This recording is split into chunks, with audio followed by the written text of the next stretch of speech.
Saudari dan saudara sekalian, kembali di Kristus Medium. Dalam video kali ini kita berbicara tentang makna suatu simbol yang bagi saya menarik ya. Seperti teman-teman bisa lihat yang saya kenakan di sini. Ini biasanya disebut kalung tau ya. Model mirip T atau mirip salib ini, seperti teman-teman bisa lihat, biasanya disebut tau ya. Dikaitkan dengan Santo Fransiskus dari Assisi. Pada umumnya para pengikut Santo Fransiskus dari Assisi mengenal simbol ini, juga menggunakannya, atau juga sebetulnya bukan hanya khusus untuk para pengikut Santo Fransiskus, tapi juga pada umumnya orang-orang Kristen, orang-orang Katolik mengenal simbol ini. Tapi mungkin kita bertanya, apa makna simbol ini? Kenapa simbol ini dipilih oleh Santo Fransiskus dari Assisi dan dimaknai secara khusus? Memang ada sejarahnya simbol ini ya, simbol tau mirip ya, salib ini ya, kadang-kadang disebut dengan salib tau ya. Nah, sejarahnya ialah bermula dari ya, huruf ya, yang dikenal dalam alfabet Ibrani ya. Jadi ada suatu huruf akhir dalam alfabet Ibrani, huruf terakhir yang biasanya melambangkan atau memaknai sesuatu yang akhir ya, yang akan datang gitu ya. Tapi memang ya sekitar 200 tahun setelah kelahiran Kristus, huruf-huruf itu belum menjadi suatu kodifikasi ya, belum dibentuk secara resmi. Jadi orang masih membacanya sebagai simbol ya. Nah, kadang-kadang huruf itu bisa digambarkan dengan bentuk tertentu, dengan simbol tertentu ya. Orang-orang Yahudi diaspora memaknainya, menulisnya dengan simbol tertentu ya.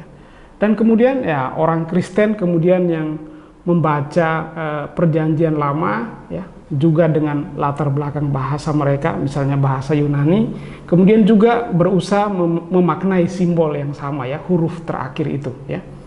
Nah, lalu huruf itu ya dalam alfabet Ibrani disebut, dibaca tau, T-A-U ya, tau atau T-A-W, tau gitu ya. Tentu saja sekarang ya bukan begitu disebut, tapi dalam sejarahnya bermula dengan pemaknaan demikian ya. Saya mengutip salah satu teks ya dalam kitab Yehezkiel yang menunjukkan tanda itu ya, tanda T, tau itu dimaknai secara khusus ya. Dikatakan demikian ya. Firman Tuhan kepadanya, berjalanlah dari tengah-tengah kota, yaitu Yerusalem, dan tulislah huruf T pada dahi orang-orang yang berkeluh kesah karena segala perbuatan-perbuatan keji yang dilakukan di sana. Jadi ada suatu simbol khusus yang menjadi tanda bagi yang orang-orang disebut di sini ya, orang-orang yang berkeluh kesah karena perbuatan-perbuatan keji yang terjadi atau yang mereka alami ya. Jadi ini kata-kata dari Nabi Yehezkiel dalam konteks ya mengingatkan orang-orang Israel untuk tetap setia kepada Tuhan ya. Dan sebagai simbol kesetiaan digunakan tadi ya suatu meterai ya, T tadi ya, yang dibaca dengan tau ya, pada dahi orang yang dipilih oleh Tuhan sampai akhir hayat. Jadi ada suatu pemaknaan tentang orang-orang pilihan, orang-orang yang dilindungi oleh Allah ya. Nah, tadi saya katakan bahwa meskipun huruf terakhir dari alfabet Ibrani ini tidak berbentuk salib ya, seperti dalam yang tadi saya katakan tadi pada awal mula dimaknai oleh orang Kristen, tetapi ya maknanya kurang lebih dipertahankan demikian ya. Nah, jadi simbol ini ya kalau dilihat dari sejarah kemudian digunakan oleh Santo Fransiskus, memang ya bermakna ganda ya. Pertama sebagai ya tadi huruf terakhir dari alfabet Ibrani ya, huruf T tadi ya, menyimbolkan suatu nubuat ya, hari terakhir, dan memiliki arti yang sama dengan huruf Yunani omega ya. Kalau kita menyebut alfa dan omega ya, awal dan akhir ya. Yang mau menunjukkan ya atau dibaca ya Tuhan sendiri itu adalah awal dan akhir, dan akhir itu menunjukkan ya kepenuhan dari karya keselamatan Allah ya. Saya kutipkan kata-kata dari kitab Wahyu ya. Firman-Nya lagi kepadaku, semuanya telah terjadi. Aku adalah Alfa dan Omega, yang awal dan yang akhir. Aku adalah Alfa dan Omega, yang pertama dan yang terkemudian, yang awal dan akhir. Dalam Wahyu pasal 21 ayat 6 ya. Nah, lalu itu simbol ya, simbol dalam dikaitkan dengan huruf Yunani Alfa dan Omega. Omega berarti ya akhir ya. Tetapi kemudian oleh orang Kristen yang mengadopsi ini ya sebagai tanda T tadi itu ya mengingatkan mereka pada salib ya. Salib Kristus, Kristus yang mengorbankan hidupnya, mengorbankan dirinya untuk keselamatan umat manusia ya.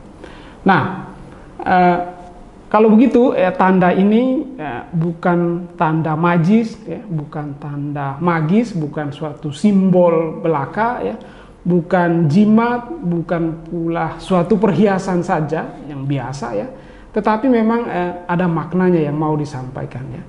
Nah, bagi kita orang Katolik ya, tahu di sini yang dikenakan dan sejarahnya dari Fransiskus itu ya tanda konkret dari ya devosi orang-orang Katolik ya, terutama komitmen hidupnya untuk setia ya dalam jalan salib ya, menjadi murid Kristus, mengikuti Yesus Kristus yang tersalib. Nah, orang seperti Santo Fransiskus ya mencintai tanda ini ya. Maka dalam riwayat hidup Santo Fransiskus ya digambarkan bagaimana dia menggunakan tanda T ini ya, tau ini pada tulisan-tulisannya sebagai suatu tanda tangan ya, dari pesan-pesan yang ia berikan, tulisan yang ia berikan kepada para pengikutnya ya. Nah, dalam diri Santo Fransiskus sangat mencintai misteri salib ya. Dia mengikuti Kristus dan kemudian dalam riwayat hidupnya ya di Gunung Laverna dia mengalami suatu ya, peristiwa puncak ya dalam kehidupannya, di mana ya dia menerima stigmata, menerima luka-luka Yesus dalam tubuhnya sendiri, pada tubuh Fransiskus sendiri.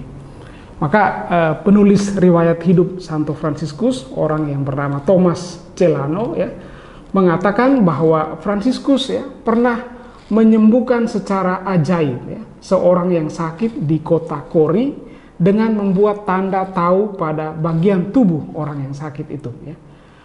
Dan juga Fransiskus sering menuliskan tanda tahu sebagai tanda tangan ya, pada setiap surat yang ia kirim, sebagai tanda ya suatu surat yang penting, suatu pesan yang penting bagi orang yang akan membacanya. Juga ya Santo Bonaventura ketika dia menulis suatu riwayat kecil tentang Santo Fransiskus, dia melukiskan bahwa Fransiskus begitu menghormati tanda ini ya, gemar menggunakannya, sering menyebutnya dalam setiap pembicaraan ya.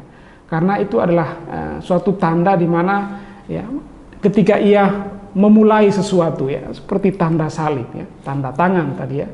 Tanda yang ditulis oleh tangannya sendiri pada catatan-catatan kecil yang dikirim kepada para saudaranya sebagai suatu tanda kasih ya.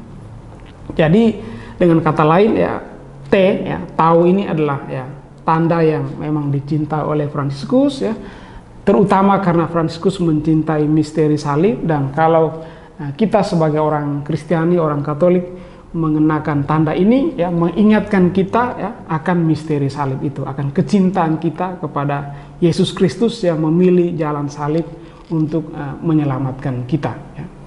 Nah, jadi simbol ini memiliki latar belakang tadi ya, Alkitabiah yang sangat kuat, kemudian mengandung nilai spiritual bagi tradisi gereja, secara khusus yang diwariskan oleh Santo Fransiskus ya, dan yang oleh Fransiskus sendiri dialami memuncak dalam peristiwa stigmata ya. Nah, hal yang terakhir yang mau saya katakan berkaitan dengan simbol tau ini ya.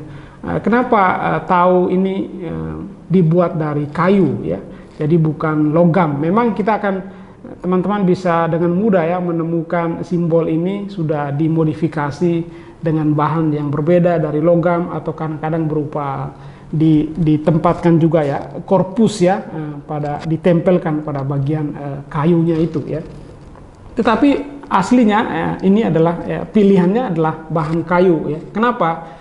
Kayu adalah bahan yang mudah dibentuk ya, menjadi simbol ya keterbukaan ya, kesiapsediaan, kerendahan hati. Pertama-tama Yesus sendiri ya, dia mati di kayu salib, dan kemudian sebagai para pengikutnya kita juga ya mudah dibentuk ya untuk mengikuti dia ya, sebagai guru kita, sebagai jalan keselamatan bagi kita.